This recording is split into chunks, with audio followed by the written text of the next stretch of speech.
राधा राधा राधा राधा राधा राधा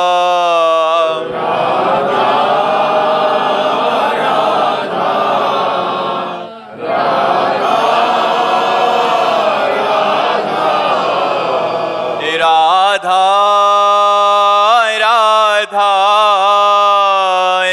राधा राधा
हरि भक्तन की, वृंदावन धाम की, सतगुरुदेव भगवान की। गौरव कुमार यादव जी। राधे राधे। राधे राधे महाराज जी। महाराज जी, निरंतर जप करने से पूर्व जन्म के प्रारब्ध खत्म हो सकते हैं क्या? नहीं, भगवत प्राप्ति हो जाएगी तो प्रारब्ध भोगना पड़ेगा। प्रारब्ध बहुत वज्र की लीक होता है, नहीं तो जितने संत महापुरुष हैं ये तो भजन के स्वरूप ही हैं, रात दिन भजन होता है, फिर इनको प्रारब्ध क्यों भोगना पड़े? बड़े बड़े सिद्धों को प्रारब्ध भोगना पड़ता है। क्रियमाण भस्म हो जाएगा, संचित भस्म हो जाएगा, प्रारब्ध भोग के काट लिए जाएंगे और भगवत प्राप्ति हो जाएगी। प्रारब्ध बहुत सुदृढ़ होता है, इसलिए कहा जाता है कर्म होश से करो। अगर गलत कर्म हो जाए तो उनको तत्काल प्रायश्चित करो, भस्म करो, नष्ट करो, कहीं वो प्रारब्ध न बन जाए। अगर प्रारब्ध बन गया, बड़े बड़े महापुरुषों को, रामकृष्ण परमहंस जी के गले में कैंसर था, बड़े बड़े महापुरुषों को कष्ट प्राप्त हुआ। तो ये अगर प्रारब्ध भजन से नष्ट किया जा सकता तो हो जाता, नहीं हो जाता। लेकिन प्रारब्ध भोग अवश्य में वो भोक्तव्यम कृतम कर्म शुभ, इसीलिए डरना चाहिए। अगर पाप कर्म बन जाए तो उसे तत्काल विद्वानों से, संत महात्माओं से पूछ करके उसका नाश करना चाहिए। भजन है, अनुष्ठान है, तीर्थयाटन है, दान पुण्य है, उस किसी भी तरह से उस पाप कर्म को नष्ट कर देना चाहिए। अगर वो नष्ट नहीं हुआ और वो गुप्त पड़ा रहा तो प्रारब्ध बन जाएगा। प्रारब्ध बन गया तो अवश्य में भोक्तव्यम, ये भगवान के वचन है, अवश्य में वो भोक्तव्यम कृतम कर्म शुभाशुभम। जो तुमने शुभ अशुभ कर्म किए हैं उनका फल तुम्हें भोगना पड़ेगा। अगर प्रारब्ध मिटाया जाता तो श्रवण कुमार के वध का जो शाप मिला था दशरथ जी को कि जैसे मैं पुत्र वियोग में प्राण त्याग रहा हूं, ऐसे तुम पुत्र वियोग में प्राण त्यागोगे, मिटा दिया जाता। क्योंकि भगवान स्वयं जिनके पुत्र बने हैं, लेकिन ऐसा नहीं हुआ। वो वैसे ही पुत्र वियोग में तड़प तड़प के राम राम कही राम कही, राम राम कही राम, ऐसे प्राणों का त्याग किया। यदि उनके पुत्र कोई संसारी होते तो दुर्गति हो जाती, पर पुत्र सच्चिदानंद भगवान राम तो क्या कहना, सदगति हो गई। राम राम कह करके भगवान का चिंतन करके प्राण त्याग रहे हैं। लेकिन कितना बलवान कर्म है, कि अगर श्रवण कुमार का वध अनजाने में बन गया और उनके माता पिता ने कहा जैसे मैं तड़प कर पुत्र वियोग में प्राण त्याग रहा हूं ऐसे तुम भी त्यागोगे, तो ऐसे ही उनको त्यागना पड़ा। तो इसलिए हमें लगता है कि प्रारब्ध कर्म बहुत बलवान है और उसको भोगना ही पड़ता है। अगर भोगना न पड़ता तो बड़े बड़े सिद्ध संतों के शरीरों में कोई पीड़ा ना होती, क्योंकि भजन के द्वारा परिपक्व हो गए तो उनके सारे के सारे पाप नष्ट हो गए। महाराज जी, नाम जप से कुछ कम तो हो सकता है? नाम जप से सहने की सामर्थ्य आती है, सहने की सामर्थ्य आती है। वो व्यथित नहीं होगा, वो व्याकुल नहीं होगा, वो परेशान नहीं होगा, हर कष्ट को वो सह सकता है भगवान के भजन से इतना, और आनंद बना रहेगा, कष्ट में आनंद बना रहेगा। ये भगवान के भजन का प्रभाव होगा कि कष्ट में आनंद बना रहेगा।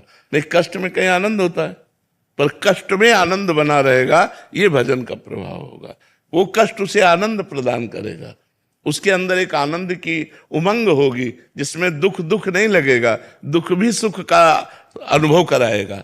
और जब भजन नहीं होता तो सुख ही दुख का अनुभव कराने लगता है। सुख सामग्री सब है, शरीर स्वस्थ है, लेकिन मानसिक विक्षिप्त है, मानसिक परेशान है। इसलिए भजन करना ही चाहिए, भजन से प्रारब्ध भोगने की सामर्थ्य आती है। भास्कर जी गुजरात से। राधे राधे। राधे राधे महाराज जी। महाराज जी, मन की शांति क्या है और वो कैसे मिल सकती है? वहीं हम बैठे हैं, बिल्कुल जहां आपने प्रश्न किया है वही प्रसंग खुला है। 24 घंटे भगवान के भजन में रहिए तो आपके सारे मनोरथ पूर्ण हो जाएंगे और मन शांत हो जाएगा।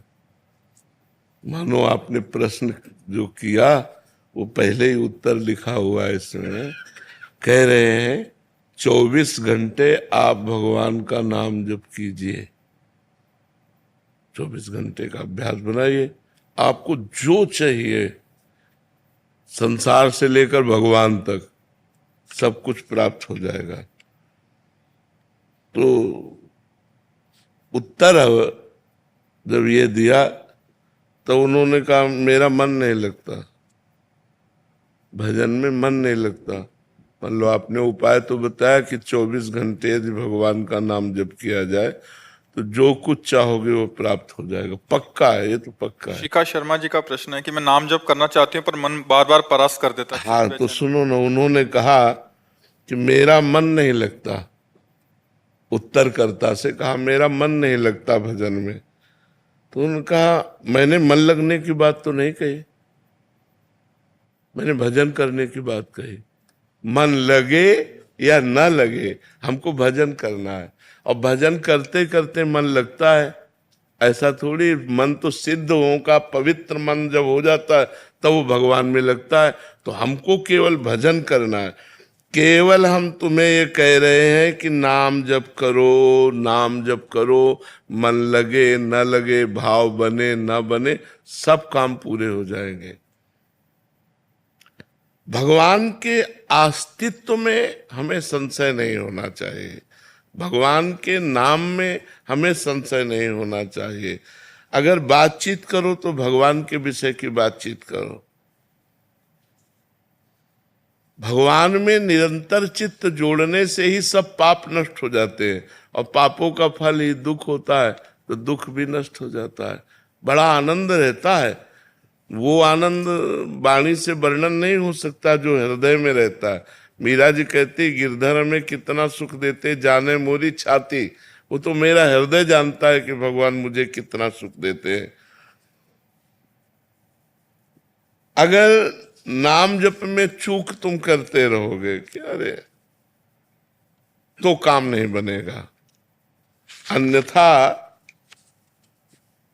कोई भी कार्य ऐसा नहीं है जो हमारा भगवान नाम से पूर्ण न हो सके।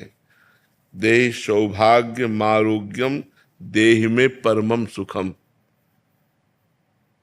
परम सौभाग्य और शरीर का स्वस्थ रहना और परम सुख, ये सब नाम देने की सामर्थ्य रखता है। अगर आप नाम जप कर तो कह दो आपका शरीर स्वस्थ रही है। जैसे ये हो कि मारोग्यम, तो आपका शरीर स्वस्थ नहीं है, आप दूसरों को नाम का उपदेश करके स्वस्थ करना चाहते हो, लेकिन आपका शरीर स्वस्थ नहीं, तो हम अस्वस्थ नहीं है, हम अस्वस्थ नहीं है।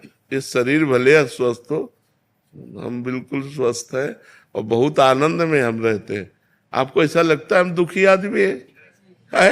हम दुखी आदमी थोड़ी, हमें लगता है हम बहुत बड़े सुखी आदमी हैं। तो हमको भगवान ने जो दिया वो नाम से दिया। देहि सौभाग्यम, नाम हमको क्या देता है? हमारा सौभाग्य बढ़ा देता है। गोस्वामी तुलसीदास जी के चरणों में जब अकबर बादशाह ने ताज उतार के रखा तो आंसू आ गए। तो लोगों ने प्रश्न किया कि बादशाह प्रणाम कर रहा है इसलिए आनंद अश्रु आ गए निजी जनों ने। तो उनका नहीं, तुलसी जब राम का नहीं था तो मांगे टुकड़ा नहीं मिलता था, और जिसके दरवाजे पे जाते थे तो कहते थे अभागी है, ये अगर ज्यादा देर दरवाजे पे रहेगा तो कुछ अमंगल हो जाएगा, जन्मते ही माँ को खा गया। ऐसे ऐसे लोग कटु वचन। और आज राम का हूं तो बादशाह ताज उतार के चरणों पे रखता है। जब तुलसी राम का नहीं था तो मांगे कौर नहीं मिलता था, आज तुलसी राम का है तो बादशाह भी ताज उतार कर रखता है। इस बात पर कि मैं भगवान का हूं, इस देह में सौभाग्यम, नाम भगवान जो जप करते हैं उनका सौभाग्य उदय हो जाता है। देखो, कोई कितना भी बड़ा पदाधिकारी हो, उसको कोई साष्टांग दंडवत लेकर बहुत बहुत हाथ जोड़ के, बस इससे ज्यादा हमें लगता है सम्मान नहीं होता किसी का भी। लेकिन संतों का सम्मान कैसे होता है? साष्टांग लौट के, पंचांग करके। पंचांग या साष्टांग लौट के होता है ना, इससे बड़ा क्या हो सकता है? किस बात के लिए सौभाग्य उदय हुआ? भगवान से जुड़ने के कारण। एकमात्र भगवान का नाम, भगवान का आश्रय, उसी भगवान के नाम आश्रय से। देखो इसमें लिखा है नाम जब करोगे तो देहि सौभाग्यम, सौभाग्य प्राप्त हो जाएगा आपको। जो आप दुर्भाग्य में भटक रहे हो, ये दुर्भाग्य हट जाएगा और सौभाग्य प्राप्त हो जाए। और देहि सौभाग्य मारोग्यम, आरोग्यम, भगवान के नाम के जपने से जो रस निकलता है ना, नाम का, नामामृत का रस, जैसे हम राधा राधा राधा, तो जो रस निकला ना, और जब हम उसको घटकते हैं ना तो हमारी अकाल मृत्यु का नाश कर देता है। हमारे जो पापाचरण के द्वारा भारी से भारी रोग आकर हमको पीड़ित करने वाले, उनका प्रभाव नष्ट कर देता है। शरीर में रोग है लेकिन मैं रोग रहित हूं। ये नाम का प्रभाव आपको बता रहे हैं, ये नाम का बल बता रहे हैं। और कह रहे देह में परमम सुखम, परम सुख क्या है? ये सब पार्थिव सुख है। परम सुख है प्रियालाल की रूप माधुरी की झलक आ रही, उनके प्रेम में आंसू बह रहे हैं, उनके लिए हृदय तड़प रहा है, ये परम सुख है। परम सुख ये थोड़ी है कि रुपया और पैसा, भोग सामग्री, खान पान, पद प्रतिष्ठा, ये परम सुख थोड़ी है। परम सुख है भगवान। परम कौन है? भगवान। भगवान के चरणों का प्रेम।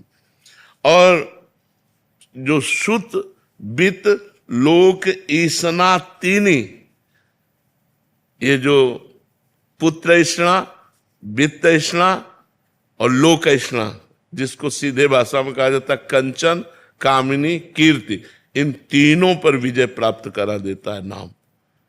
तीनों पर नाम विजय प्राप्त करा। ना कभी आपके अंदर कामिनी की इच्छा होगी, न कंचन की इच्छा होगी और न सम्मान की इच्छा होगी। आपको इतना महान नाम बना देगा। न धनम न जनम सुंदरीम कविताम व जगदीश कामये। नाम जापक के हृदय में कैसा? ना मुझे धन चाहिए, न जन चाहिए, न सुंदरी चाहिए, न विशेष प्रकार की सब महिमा। हे जगदीश, मम जन्मन जन्मनीश्वरे भवताद भक्ति रहे तुकी त्वयि। बस जन्म जन्मांतर में मुझे आपकी अहेतुकी भक्ति, प्रेम लक्षणा भक्ति प्राप्त हो जाए। तो ये जो निरंतर नाम जप करते हैं उनकी समस्त कामनाएं पूर्ण हो जाती हैं, उनका सौभाग्य उदय हो जाता है और वो भगवान को प्राप्त हो जाते हैं। क्या प्रश्न था कि मेरा मन नहीं लगता? लगे या ना लगे, आपको केवल भगवान नाम जप करना है। मन लगे ना लगे आप इसकी चिंता ना करो। जैसे अग्नि छुआ दी जाए तो चाहे भूल से छू जाए, चाहे जानकारी से छू जाए, चाहे श्रद्धा से छू जाए, उसमें दाहिका शक्ति है, वो जला देगी। ऐसे ही नाम में सर्व पाप नाशक शक्ति है, सर्व सुख प्रदान करने वाली शक्ति है। तो आप राधा राधा राधा भाव बने न बने, नाम में मन लगे न लगे, हमको जपना है, जपने से परम कल्याण हो जाएगा जी। चित्तहरणी शरण जी। राधे राधे महाराज जी। शेयर इवेंट महाराज जी, आपकी आज्ञा रहती है कि साधु को कभी भी किसी से प्रणाम नहीं करवाना चाहिए, फिर भी लोक व्यवहार में कई बार जबरदस्ती लोग ऐसा करते हैं कि आशीर्वाद या मंगल कामना की अपेक्षा रखते हैं। कई बार विशेष अवसर जैसे जन्मदिन, अब जैसे हमसे कोई कहता है हमारे सर पे हाथ रखो, और जबरदस्ती हमारा हाथ रखवा लेता है, तो हम देख रहे हैं कि मेरे प्रभु मेरे से ऐसी लीला करवा रहे, तो हम सामने अपने को प्रभु को देख रहे हैं, अपने कोई फर्क नहीं पड़ता। आते हैं संत भगवान जी से ऐसे, वो हाथ पकड़े जैसे से, तो हम समझ रहे मेरे प्रभु मेरे लीला। अब जैसे कोई प्रणाम कर रहा है तो उसके पहले हम उसको प्रणाम करते हैं, दृष्टि से हम पहले प्रणाम करते हैं, मेरे भगवान आप जैसी लीला करें, आप तो ही आप है। हमें प्रणाम लेना नहीं है, प्रणाम करते हुए भी जो हमें प्रणाम कर रहे हमें स्वीकार नहीं करना, वो प्रभु के पास जाएगा। हमें सम्मान स्वीकार नहीं करना, उसका मतलब ये नहीं होता कि हम किसी का विरोध करें। मान लो आपसे जबरदस्ती आपको कोई पैर छू रहा, आप आंख मूंद लिए, भगवान श्री जी लाडली जी आप हृदय में विराजमान हो, आप हम स्वीकार नहीं करते। अंदर से स्वीकृति न करना और बाहर से विरोध भी न करना। तन मन धन सब श्री जी को समर्पित है, नहीं समर्पित, अगर इस शरीर को कोई चरण छू रहा है तो श्री जी के पास जाएंगे, क्योंकि श्री जी को समर्पित है। हम छुआए नहीं, समझ रहे? ये हमारे छुआने का मतलब जैसे छू रहा है हमने पैर लगाओ बड़े खुश हो रहे, ऐसा नहीं। हम नहीं, हम इस योग्य नहीं है, लेकिन अब वो जबरदस्ती छू लिया है, हमें कोई परेशानी नहीं है। ये श्री जी का शरीर है, हम सम्मान स्वीकार नहीं किए, बस इतनी खास बात है। सम्मान को स्वीकार न करने का मतलब ये नहीं कि हम किसी को डांटने लगे, ऐसा नहीं, क्योंकि उसमें भगवान है और ये हमारा शरीर भगवान को समर्पित है। हम पैर छूने नहीं देंगे, लेकिन अगर कोई छू देता है तो हम नाराज भी नहीं होंगे, क्योंकि ये श्री जी का शरीर है। हम पहले मन से प्रणाम कर लें, फिर वो साष्टांग प्रणाम करें, कोई फर्क नहीं पड़ता। हम मन से पहले प्रणाम कर लें, ऐसा है सम्मान से बचने का। अगर सम्मान से बचने में क्रोध आ गया तो दोष हो गया। नहीं, मान लो किसी ने पैर छू लिया, आपने झिड़क दिया, ऐसा, ये सब प्रपंच है, शांत एकदम, ठीक है ना। आशीष मौर्य जी। राधे राधे महाराज जी। महाराज जी, प्रगट में गुरु के सानिध्य के बिना अहंकार कैसे नष्ट होगा? सबको प्रणाम करने की भावना करें, नमन भक्ति के द्वारा अहंकार का नाश हो जाता है। सबको प्रणाम करो, मन ही मन सब में भगवान की उपस्थिति देख करके, कि चाहे स्त्री हो चाहे पुरुष हो, जो हमारे सामने आवे, चराचर जगत में भगवान ही विराजमान है। जब इस भाव से सबको प्रणाम करेंगे तो हमारा मलिन अहंकार नष्ट हो जाएगा। दूसरा उपाय ये बहुत सूक्ष्म चीज है ना, जो अहंकार मिटाने के लिए साधना है, उसी में अहंकार हो जाता है। ये लगता है कि हम तो नाम जप कर रहे हैं, दूसरे नहीं कर रहे हैं। हाँ, ये भी अहंकार है, ये भी अहंकार का स्वरूप है। दूसरे भगवान के स्वरूप है, हम सबके सेवक हैं। भगवान की हम पर बड़ी कृपा है जो हमसे नाम जप करवा रहे हैं, ऐसा भावना करें। अहंकार करने से फिर परमार्थ नष्ट हो जाता है, और ये अहंकार बड़ा सूक्ष्म होता है, बड़ा सूक्ष्म होता है। मतलब अहंकार किसी को भी लेकर भी हो सकता है, पर सबको बड़ा मान करके नमस्कार करे, अपने को छोटा माने तो अहंकार नष्ट हो जाए। तृणादपि शून्य चेन, तो अहंकार नष्ट हो जाएगा। नमन भक्ति के द्वारा सब में भगवान की भावना की जाए और भगवान नाम जप किया जाए, और ये माना जाए कि मैं सबसे नीच हूँ, सब में मेरे भगवान विराजमान है, तो फिर अहंकार नष्ट हो जाएगा। निधि जी। शेरवंश महाराज जी। महाराज जी, अज्ञानतावश कुछ वर्ष पूर्व आपका श्री विग्रह बनाया था। जब एक कांतिक वार्तालाप में पता चला कि गुरुदेव का प्रकट जब रहते हैं हाँ, वैसे वैसे मतलब शास्त्रीय बात यह है कि जब गुरु पधार जाए तब गुरु की मूर्ति विराजमान की जाती है। जैसे सामने गुरु विराजमान हो तो उनकी छवि विराजमान करने है, उनकी छवि प्राय ऐसा देखा गया है, छवि विराजमान कर ले।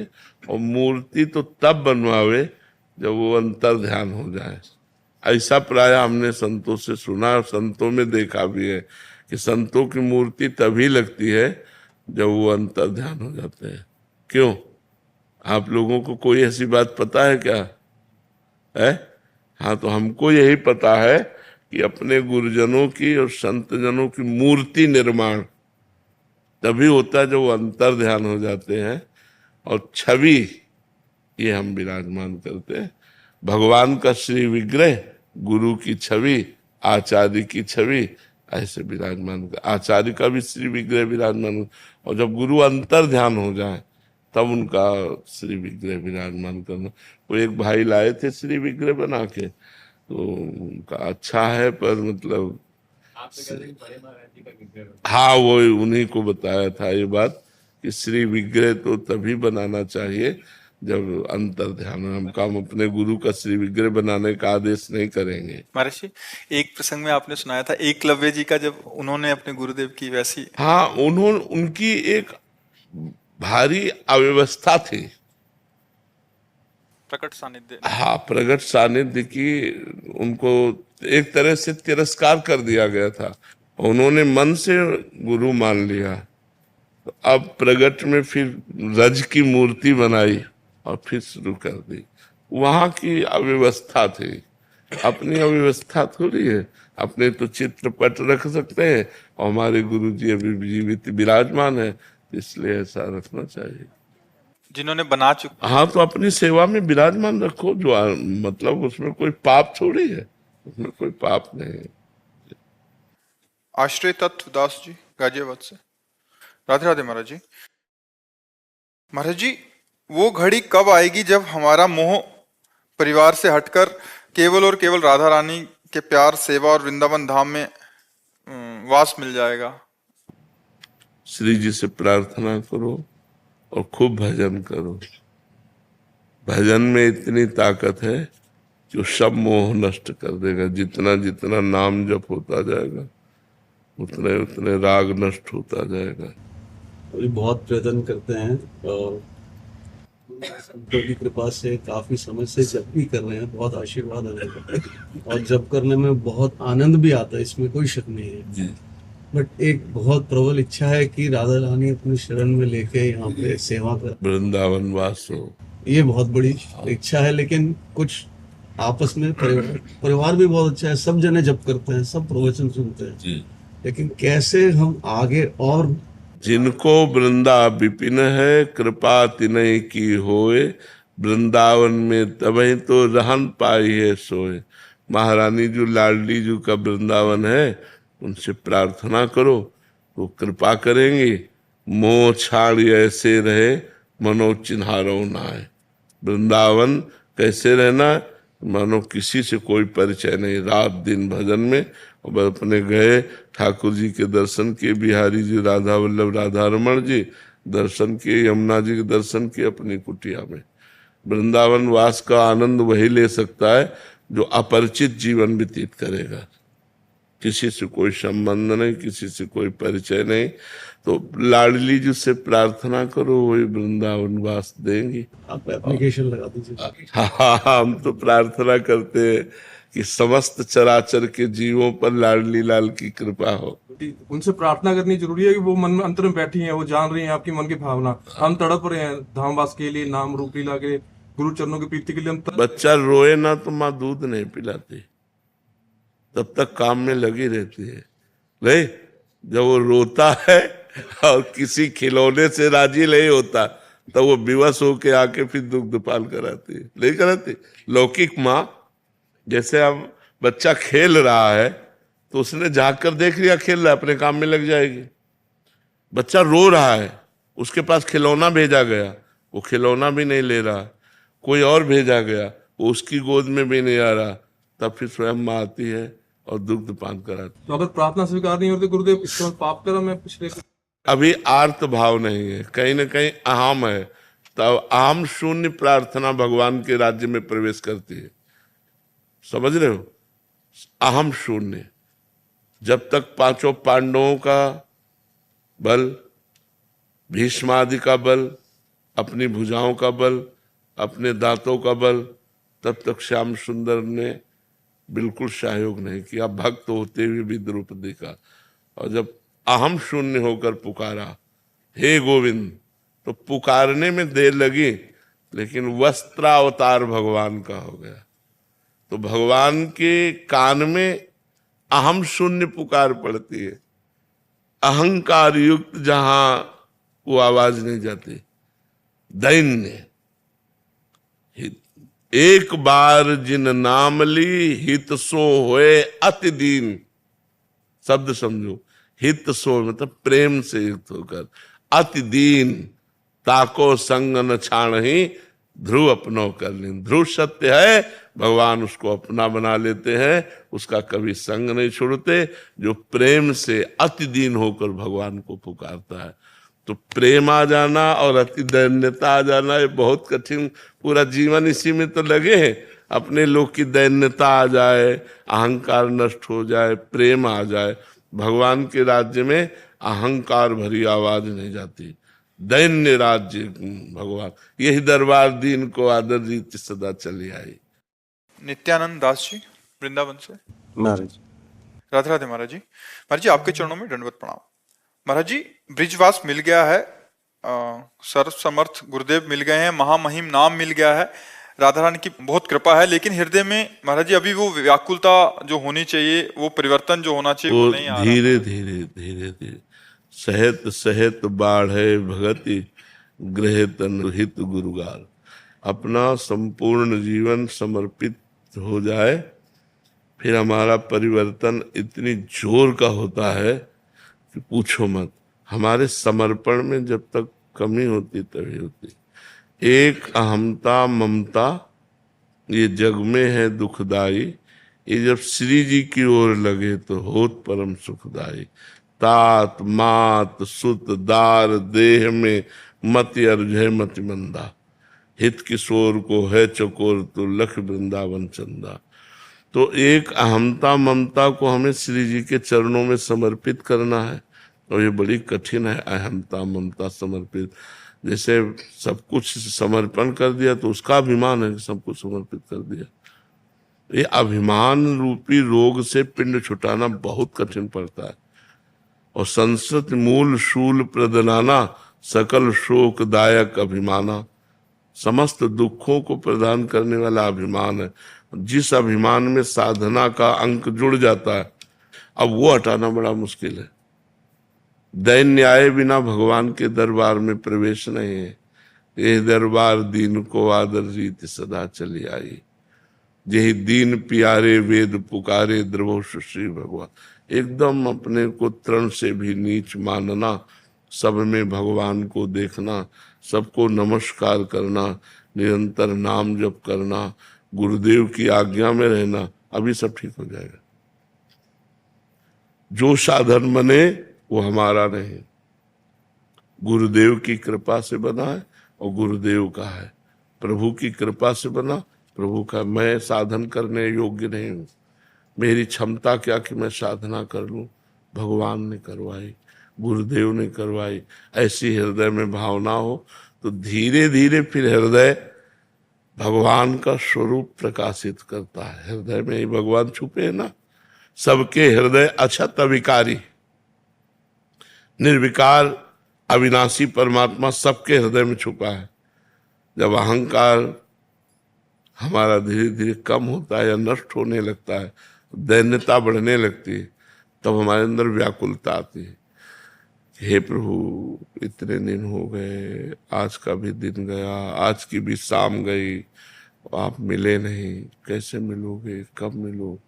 वो हृदय नहीं खान पान ते भावे है, नहीं कोमल वसन सुहावे है, सब विषय लगे ते खारा है, हरि आशिक का मग्न आ रहा है।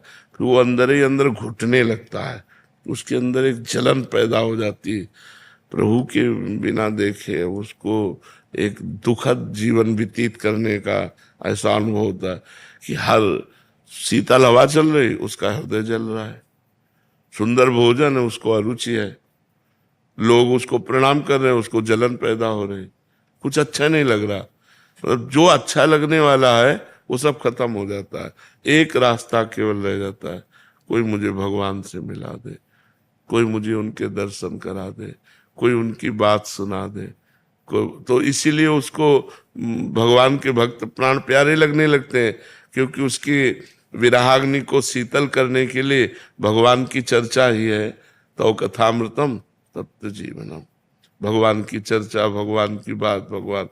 तो हम नाम जप करें, गुरु की शरण में रहें, और जो साधन बने वो भगवान की कृपा से बन रहा है ऐसा अनुभव करें, तो हमारा अहंकार नष्ट हो जाए। अहंकार नष्ट हुआ कि भगवत राज्य में प्रवेश हो जाता है। देहाभिमान ही भगवत राज्य में प्रवेश नहीं होने दे रहा। इसलिए गुरुदेव से प्रार्थना करें, भगवान से प्रार्थना करें कि हमारा अहंकार नष्ट हो जाए, देहाभिमान नष्ट हो जाए, बस सारी बात बन जाएगी। रवि कुमार दीक्षित जी, श्री हरिवंश महाराज जी। महाराज जी, जंगम योगियों के द्वारा शिव जी के नए मंदिर के लिए जब शिवलिंग का नाम पूछा गया तो आपने आनंदेश्वर महादेव का नाम दिया। तो महाराज जी, उनकी कथा में आता है कि कानपुर का जो आनंदेश्वर धाम मंदिर है महाभारत काल का है, और इसकी स्थापना दानवीर कर्ण द्वारा पूजा किए जाने पर हुई थी। और एक मान्यता के अनुसार एक गाय जिसका नाम आनंदी था प्रतिदिन एक टीले पर जाकर अपना दुग्ध चढ़ाती थी। जब ग्रामीण वासियों को पता लगा तो उन्होंने उसकी खुदाई कराई, तो वहां स्वयंभू शिवलिंग प्रकट हुए, जिसके कारण इस नाम का नाम ये पड़ा। महाराज जी ये कह रहे थे कि आपका कोई इसमें याद छिपी हुई है आनंद? हमें तो ये पता भी नहीं था कि हमारी उस समय स्मृति कोई ऐसी नहीं, कोई ऐसी स्मृति सहज में आ गया, सहज में आ गया आनंदेश्वर महादेव। और कुछ ऐसा नहीं कि हम कोई किसी कथा से संपर्कित। आप सुना रहे हो तो अब पता हो रहा है, नहीं तो हमें ऐसा कुछ नहीं पता था। और स्वाभाविक ऐसे था, स्वाभाविक भगवत प्रेरित था, भगवत। राधे राधे महाराज जी। महाराज जी, क्या अज्ञानतावश घोर अपराध हो जाए फिर उसी अपराध को बार बार किया जाए तो वो अपराध क्षम्य नहीं है? महाराज जी, तो महाराज जी जब वो अपराध का बोध हुआ अभी अंतर मन में तो बहुत पश्चाताप हो रहा है। महाराज जी, आप कौन सा साधन करूं? पहला ये कि आजीवन में कभी हमसे अब वो पाप होगा नहीं। पहला नियम ले, आजीवन में वो पाप होगा नहीं। और वो पाप की गरुता किसी महापुरुष को बताए कि हमसे कौन सा पाप हुआ है, फिर उसके अनुसार वो प्रायश्चित का निर्णय करे। क्योंकि ऐसे पाप की लघुता और गरुता देखकर ही प्रायश्चित का उसमें निर्णय होता है। पर शुरुआत उसकी यहीं से होगी, अब लो नसानी अब ना सही हो, आज तक की आप कभी नहीं करूंगा, और फिर आगे प्रायश्चित करे तो वो पाप नष्ट हो सकता है। राधे राधे महाराज जी।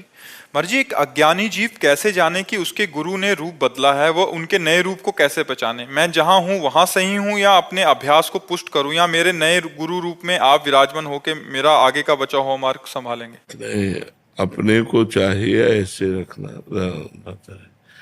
जो आपको गुरु मंत्र मिला, किसका प्रश्न है? जो आपको गुरु मंत्र मिला हो, पहले जो आपके पहले गुरु हो, आप उन्हीं को गुरु मानिए, वही गुरु मंत्र जपिए और खूब परमार्थ में आगे बढ़िए। गुरु बदलने की जरूरत क्या है? बाबा मुझे आप में गुरु दिखते हो बाबा। नहीं, आपने गुरु मंत्र लिया है कहीं? बाबा वो ज्ञान मार्ग का है, उसका मतलब यह है कि वो मैं ही हूँ। और महाराज जी जो आप भक्ति मार्ग बताते हो उसमें ज्यादा मन लगता है मेरा, मुझे लगता है दास स्वभाव है आपकी कृपा से। हाँ, पर गुरु की कभी अवहेलना नहीं करनी चाहिए। गुरु जैसे आपने आज्ञा करी थी कि गुरु रूप बदल लेते हैं एक स्टेज के बाद, तो वही मेरे अंदर डाउट था, तो मैं वही आपसे पूछ। महाराज जी मुझे तो ज्ञान ही नहीं है, आप जैसी आज्ञा दोगे महाराज जी मैं वैसे ही चलूंगा। आपने प्रगट में किसी से दीक्षा ली थी क्या? बचपन महाराज जी मेरे दादाजी बचपन से गुरु जी को मानते हैं, तो बचपन में मुझे उनसे दीक्षा दिलवा दी थी। अब बचपन में क्या होता है, हमारा ज्ञान तो विकास होता नहीं, तो एक क्रिया मात्र हो जाती है। गुरु का मतलब होता है जब हम अपने दिमाग से चयन करते हैं, हमारी जहाँ श्रद्धा होती है, हमारा दिमाग जहाँ चयन करता है, हम फिर वो गुरु मानते। अब गुरु ऐसे थोड़ी छोटे छोटे बच्चों को खेलते हुए किसी से दीक्षा दिला दो, मान लो 8, 10, 12 वर्ष के बच्चे, और उसका ज्ञान का विकास तो हुआ नहीं, वो क्या जाने कि वो तो बस ऐसे।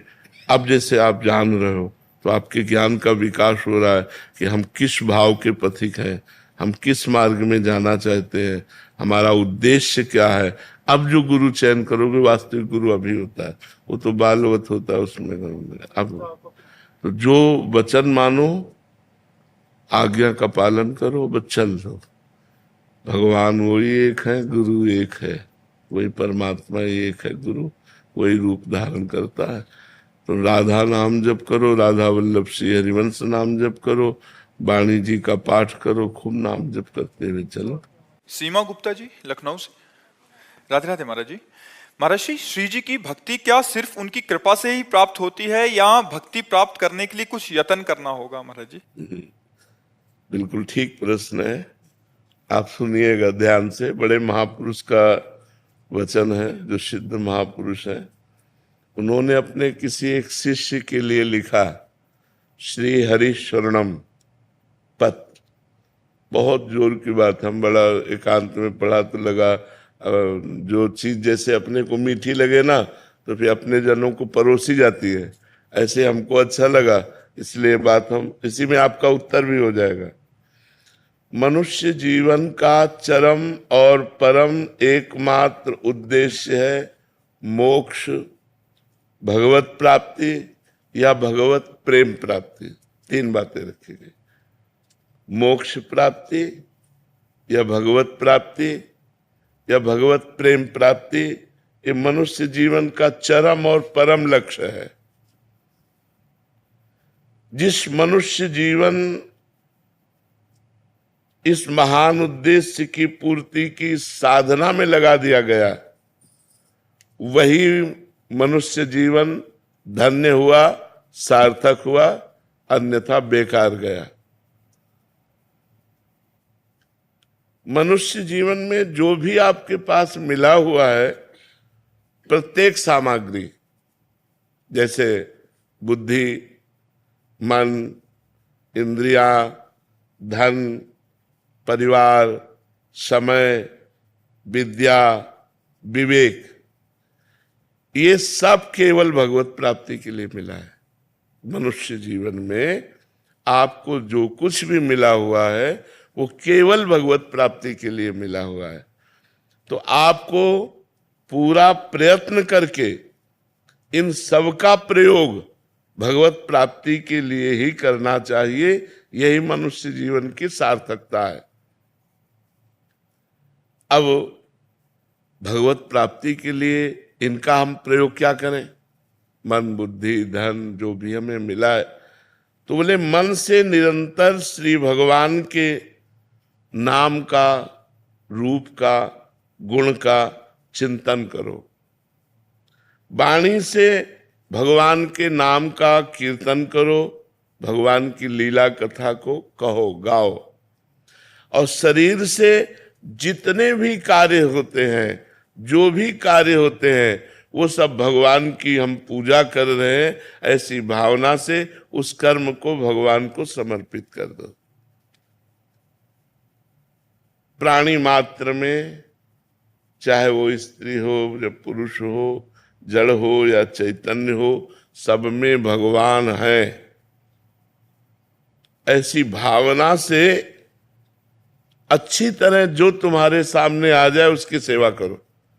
जो तुम्हारे सामने आ जाए अच्छी तरह सेवा करो। जैसे कोई आपसे बात पूछ रहा है तो बहुत अच्छी तरह उत्तर दीजिए। कोई बीमार है, हो सके तो आप उसकी अच्छी सेवा कीजिए। सब में भगवान विराजमान है। कोई प्यासा है, पानी ला के दे दिया। हम यात्रा में जा रहे हैं, बैठे हैं हम अपने सीट पर, रिजर्व सीट है, लेकिन कोई हमें वृद्ध दिखाई दे रहा है, हम खड़े हो जाते हैं, उसे बैठा देते हैं। सब में भगवत भावना करके कि हमारे भगवान सब जीवों में विराजमान है। जहां जैसी जिसको आवश्यकता हो अच्छी तरह से सेवा करो। समस्त जीवों में भगवान विराजमान है, ऐसी भावना करके यदि सेवा करोगे तो तुम्हारे हृदय में भगवान प्रकाशित हो जाएंगे।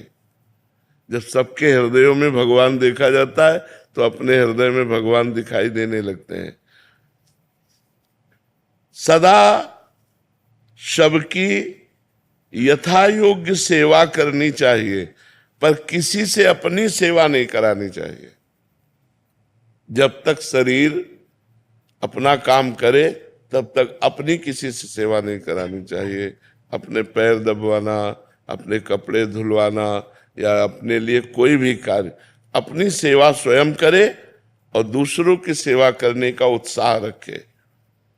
सदा सबकी यथा योग्य सेवा करनी चाहिए, अपनी सेवा नहीं करानी चाहिए। अगर भगवत प्राप्ति करना है तो मान देना चाहिए, दूसरों से मान लेना नहीं चाहिए। सत्कार करना चाहिए, दूसरे से सत्कार कराने की इच्छा नहीं रखनी चाहिए। अपने लिए जो कुछ प्राप्त हुआ है उसमें से दूसरों के लिए, जैसे अपने को 100 रुपया प्राप्त हुए, धर्म से प्राप्त हुए, तो हम 90 रुपया अपने परिवार और अपने लिए खर्च, 10 रुपया हम कहीं गौ सेवा, संत सेवा, बीमारों की किसी की सेवा में लगा दे। दूसरों को उदारता पूर्वक अपनी वस्तु का प्रयोग कराना चाहिए। उदारता पूर्वक अपने पास 4 रोटी है, 1 रोटी ली, चिड़िया, गाय, कुत्ता किसी को दे दिया। ये रोज का नियम रखना चाहिए।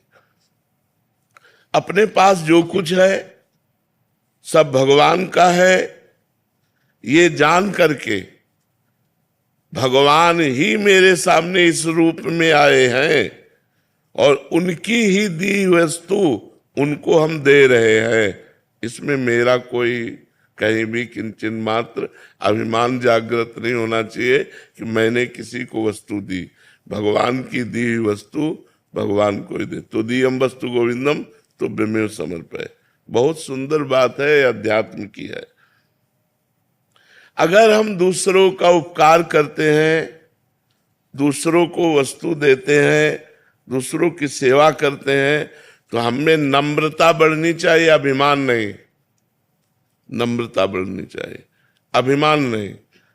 हमने उनको ये दिया, हमने वो सेवा की, हमने इतने बीमारों की सेवा, एक तरह का अहम पुष्ट हो जाता है इसमें भी। तो कह रहे अभिमान नहीं आना चाहिए, नम्रता आनी चाहिए और हर समय प्रसन्नता बढ़नी चाहिए कि हमारा जीवन भगवान की तरफ जा रहा है। किसी को कोई वस्तु देकर उसके बदले में लेने की कोई कामना नहीं होनी चाहिए, कुछ भी नहीं। आपकी वस्तु थी, आपको दे दिया हमें, हे भगवान तो दियम वस्तु गोविंदम तो विमेव समर्पय। कुछ बदले में लेने की चाह नहीं होनी चाहिए। अपने लोगों की चाह होती है, इतनी तो होती है कि वो मुस्कुरा के हमको धन्यवाद कहे। संसार के भोगों में सुख है, ये बात धीरे धीरे मिटा दो। अगर भगवत प्रेम प्राप्त करना है, मोक्ष प्राप्त करना है या भगवत प्राप्ति करना है, ये धारणा जब तक नहीं मिटेगी तब तक संसार के भोग हमें आकर्षित करेंगे और वो क्रियाएं बनेंगी जिससे भगवत विमुक्ता रहेगी, न भगवत प्राप्ति होगी न मोक्ष। इसलिए संसार में सुख है, ये धीरे धीरे धारणा हटाओ। भगवान के नाम में सुख है, भगवान की लीला में सुख है, भगवान के गुणों में सुख है, भगवान के धाम में सुख है, ऐसी भावना करो। ये संसार दुखालय भगवान ने कहा है। इसमें सुखों की लेबिल लगा के दुख बिकता है, लगता है सुख है लेकिन होता दुख है। असुखम दुखालयम दुख योनयः, ये शब्द संसार के लिए कहे गए। असुखम, इसमें सुख नहीं है। दुखालयम, ये दुख का आलय है। दुख योनया, इसमें जो भी भोग भोगोगे परिणाम में दुख ही प्राप्त होगा। इस विचार से भगवान में सुख है, ये अंदर भावना बैठा लो, तभी भजन बनेगा। नहीं तो जिसका सुख बुद्धि संसार में होती है तो वही मन जाता, वही चिंतन जाता, भजन नहीं बनता। दूसरों के अधिकार को मत छीनो, दूसरों के कर्तव्य की रक्षा करो और अपने कर्तव्य का पालन करो। इंद्रियां बहिर्मुख मत रखो, अंतर्मुख रखो। सावधानी पूर्वक निरंतर भगवान का नाम जप करो। मन में प्रमाद मत लाओ, नाम जप करो। सदा उसको जबरदस्ती भगवत चिंतन में लगाए रखो मन को। मन के द्वारा जिसका भगवान नाम जप होता है, शरीर के द्वारा जिसकी भगवत सेवा होती है, वो निश्चित भगवत प्राप्त हो जाता है। आसक्ति, कामना, ममता और अहंकार, इसी से पाप और दुख बनते हैं। किसी भोग में आसक्ति, किसी व्यक्ति में आसक्ति, कोई भोग की कामना, किसी पद की कामना, धन की कामना, परिवार की ममता, शरीर का अहंकार, विद्या का अहंकार, धन का अहंकार, इन्हीं से पाप बनते हैं। अतएव बहुत सावधानी पूर्वक संसार की आसक्ति, कामना, ममता और अहंकार का भगवान नाम जप और सत्संग के द्वारा इनका नाश कर दो। इनका नाश करने की साधना करनी चाहिए। हमारी कामना नष्ट हो जाए, हमारा अहंकार नष्ट हो जाए, हमारी ममता नष्ट हो जाए, हमारी आसक्ति नष्ट हो जाए, ये सब कुछ नष्ट हो जाएगा भगवान के नाम जप से। कामना भगवत प्रेम की करो कि हे भगवान आपसे हमें प्रेम हो जाए, हे भगवान आप हमें मिल जाओ। ममता केवल भगवान के चरणों में करो। अहंकार इस बात का करो कि मैं भगवान का हूं, मैं भगवान का दास हूं, मैं भगवान का सखा हूं, भगवान मेरे पिता, मैं उनका पुत्र हूं, भगवान मेरे स्वामी, मैं उनका सेवक हूं। ऐसी ये जो दूषित आसक्ति है, कामना है, ममता है, अहंकार है, जब तक इसका नाश नहीं होगा तब तक ना भगवत प्रेम प्राप्त होगा, न मोक्ष प्राप्त होगा, न भगवत प्राप्ति होगी। धन, पद, स्वास्थ्य, ऊंची जाति में जन्म लेना, विद्या लेना, विद्वान होना, ये सब अहंकार पैदा करते हैं। जिनमें अहंकार न हो और अपने को सबसे छोटा समझे, ये होने पर भी वो भगवत प्राप्त हो जाएगा। किसी भी प्राणी से कभी द्वेष तो करो मती, तुमसे जो द्वेष करे उससे मित्रता का व्यवहार करो। बड़ा कठिन है भगवत प्राप्ति का मार्ग। किसी भी प्राणी से द्वेष करो मती, वो तुमसे द्वेष करे तो तुम मित्रता का व्यवहार करो। वो हमसे द्वेष कर रहा है और हम उससे मित्रता का व्यवहार करें, तभी भगवत प्राप्ति होगी, तभी भगवत प्रेम प्राप्त होगा। जब तुम्हें दुख दे, ये बिल्कुल उल्टा है। जब तुम्हें कोई दुख दे तो करुणा में भगवान का मंगल विधान समझो, हमारे पाप नष्ट हो रहे हैं। और बन जाए तो उसको सुख देने की चेष्टा करो जो तुम्हें दुख दे रहा है। करत जे अनसहन निंदक तीनों पे अनुग्रह कियो। देखो शरीर से प्राण कब चले जाए पता नहीं, इसलिए पूरी तैयारी कर लो जिससे इसी जन्म में जितना हमारा जीवन है इसी में भगवत प्राप्ति हो जाए। यदि भगवान की प्राप्ति नहीं हुई तो न जाने किस योनि में जाना पड़ेगा, न जाने कहाँ कहाँ हमें घूमना पड़ेगा, नरक स्वर्ग पवर्ग कहाँ कहाँ भागना पड़ेगा। तुम्हें हम नियम बताते हैं, आवश्यक हो तो बोलना, नहीं तो मौन रहना भगवत प्राप्ति के लिए। कभी किसी की निंदा हो रही हो तो कान में अंगुली डाल लेना, निंदा मत सुनना। तुम तो निंदा करना मती, पर दूसरा अगर कोई निंदा कर रहा हो तो कान में अंगुली डाल ले, किसी की निंदा न सुने। कटु भाषण मत बोलना, क्रोध मत करना, किसी का तिरस्कार करते हुए कोई आचरण मत ऐसा करना, अभिमान की भाषा में न बोलना। जहां तक बने कम बोलो या मौन रहो, कम बोलो, विचार के बोलो या मौन रहो। तुम्हारा व्यवहार नम्र होना चाहिए, ये भगवत प्राप्ति करना है। संसार से वैराग्य, भगवान के चरणों में अनुराग, ये दो बातें। अभी उल्टा है हमारा।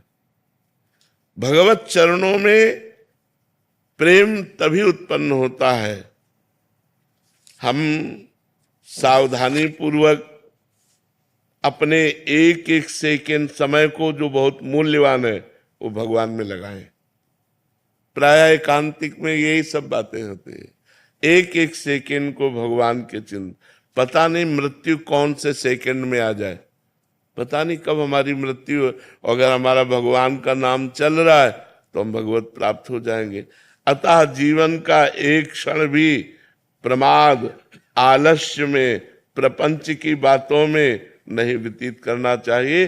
सावधानी पूर्वक नाम जप करना चाहिए।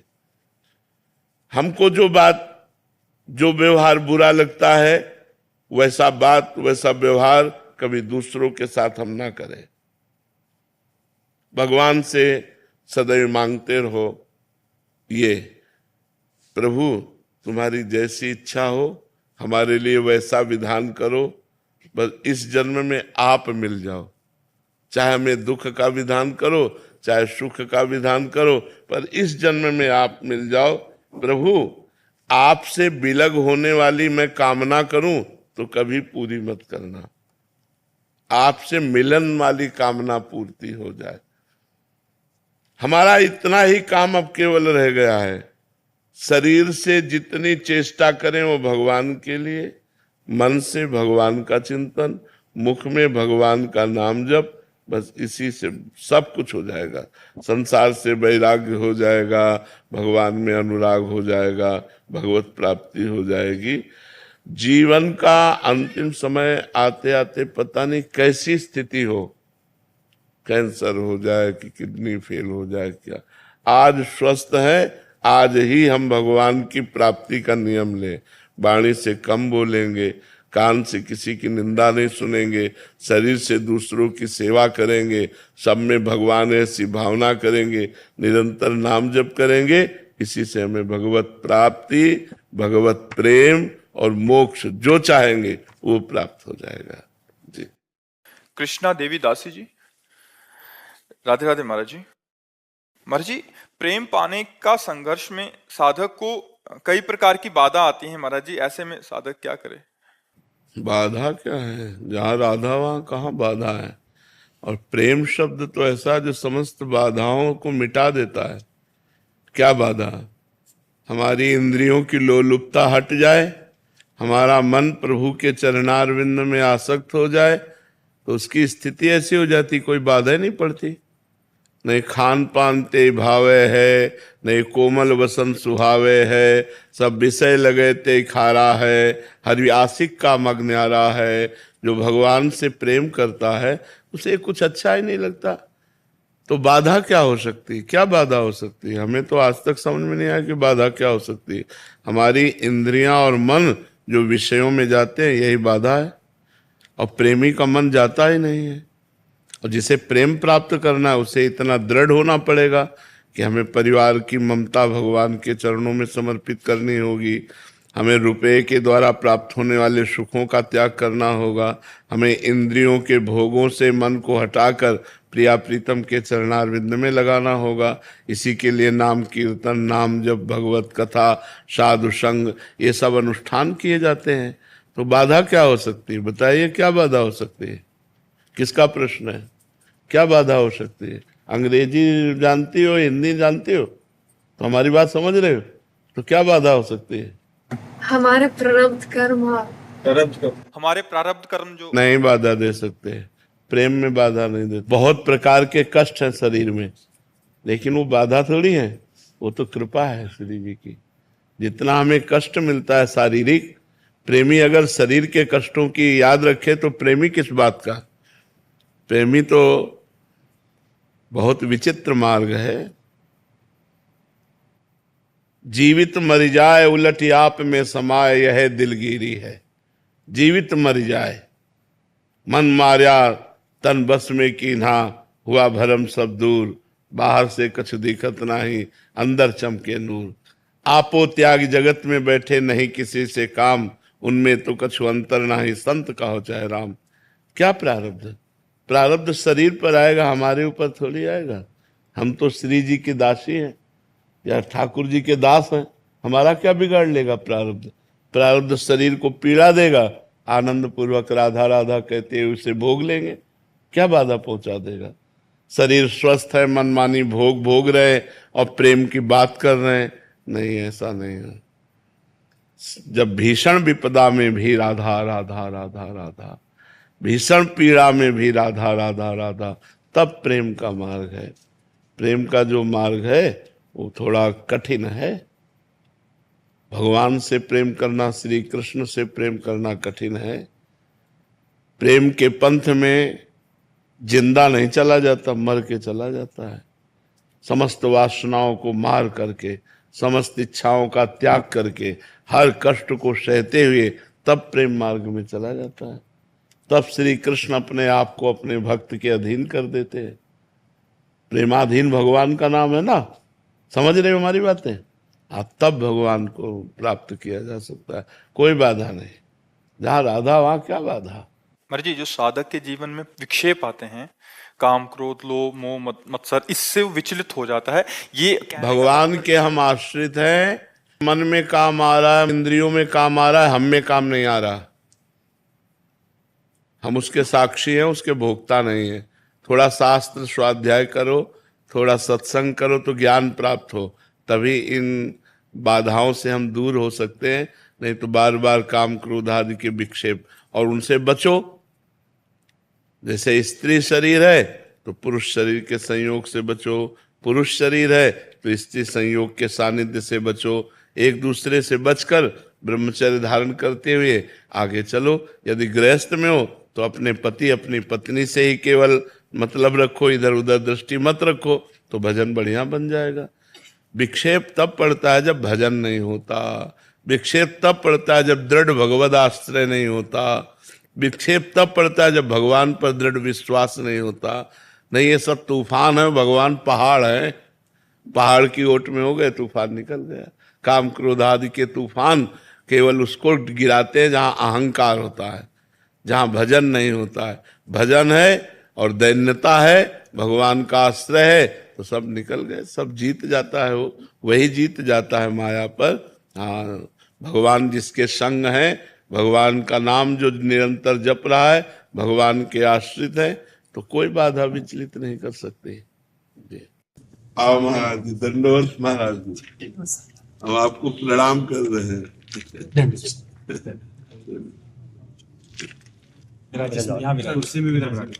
आपके चरणों में। अरे महाराज जी को सुख मिलेगा। बहुत करुणा करी आपने, दर्शन दिया। ये महारानी जी की चुनरी उड़ा रहे हैं आपको, श्री जी की। महाराज जी बहुत समय से इच्छा थी जी। मैं मलुकपेट वाले सरकार का कृपा पात्र हूँ। मलुकपेट वाले सरकार का कृपा पात्र हूँ मैं। जी जी। बहुत लंबी समय से इच्छा थी जी। आपके कृपा से इतना छोटे छोटे बच्चे बच्ची आपके प्रवचनों से बहुत लहसुन प्याज तक छोड़ दिया। बहुत लोग जी सुधर रहे हैं आपकी कृपा से। अब कुछ आप थोड़ी सी कृपा करके हमें, हमारा भी मार्गदर्शन करें, हमें कुछ सुनाओ। महाराज जी, मार्गदर्शन क्या, हम तो बस एक ही बात जानते हैं कि यदि हम रामायण की इस चौपाई का मनन करें तो बहुत बढ़िया बात बन जाए। सब साधन कर यह फल सुंदर, प्रभु पद पंकज प्रीति निरंतर। सब साधना का, सब शास्त्रों के स्वाध्याय का, सब संत समागम का एक ही फल है कि हमारा मन निरंतर हमारे प्रभु के चिंतन में लगा रहे। प्रभु के सुमिरन में लगा रहे। हम सब साधना का सार यही पकड़ पाए कि यदि हृदय में हमारे भगवान की स्मृति चल रही है, फिर हमें दूसरी कोई वस्तु पकड़ने की जरूरत नहीं। पूरी गीता जी सुनने के बाद अर्जुन जी ने जो पाया वो यही पाया, नष्टो मोहा स्मृति लब्धा तत्प्रसादान्मयाच्युता। हे अच्युत, आपकी कृपा प्रसाद से मोह का नाश हो गया और स्मृति प्राप्त हो गई। बस हम सब गुरुजनों के चरण प्रताप से स्मृतिवान रहे। हरि स्मृति, हरि स्मृति, हर समय भगवान की याद में, भगवान के सुमिरन में, भगवान के चिंतन में रहे। और सब साधन जितने हैं वो सब शून्य है। हरि स्मृति, हरि नाम अंक है। अगर अंक है तो 10 गुण है, और अंक है, अंक रहित है तो सब शून्य है। वो शून्य, उसका कोई बात नहीं। तो खूब भगवत स्मृति में डूबे रहे, भगवत लीला गुणानुवाद गाए और भगवत लीला गुणानुवाद सुने। यही हमारा नशा है, यही हमारा व्यसन है, यही हमारा व्यापार है। जी, बड़ी कृपा है, यही आपकी कृपा से ही होगा जी, सरकार। ये सरकार ठाकुर जी, बाबा के ठाकुर जी, बाबा की लाला है।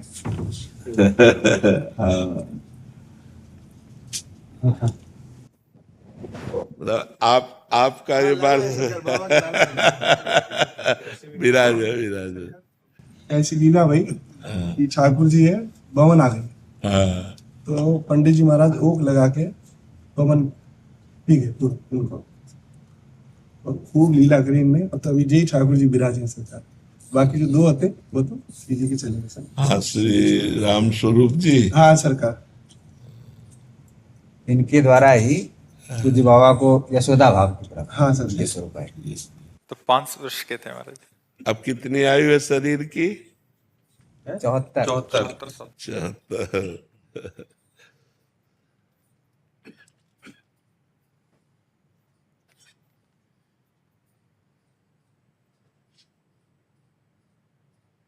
उसके बाद एक लीला थी मथुरा में।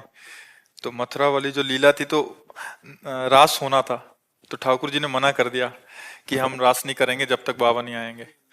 फिर उस दिन लीला ही नहीं हुई, कह रहे हम रास ही नहीं करेंगे, हमें बाबा की याद आ रही है। फिर अगले दिन बाबा ने पेड़ा भेजे, बड़ी कृपा करी, दर्शन दिए आए। आपकी कृपा जहाँ बस है वहाँ ऐसो ही सुख मिल जाए, ये आपकी कृपा को फल है। आप सबके दर्शन हमको प्राप्त है। आपको तो जो कृपा प्राप्त हुई, हम तो उसके लिए तरस रहे। बाबा की गोद में बैठे, बाबा भगवदानंद में मस्त है। अब इनके कल्याण में कोई कमी है? बाबा जैसे कोई संत भगवदानंद में स्थित होकर किसी का चिंतन कर ले, किसी का स्पर्श कर ले, किसी को देख ले, तो अमोघस्य निश्चित भगवत प्राप्ति। और बाबा तो भाव में बैठे हुए और गोद में दुलरा रहे हैं, तो इनको तो उसी स्वरूप की प्राप्ति हो जाएगी। अब हमारा काम है।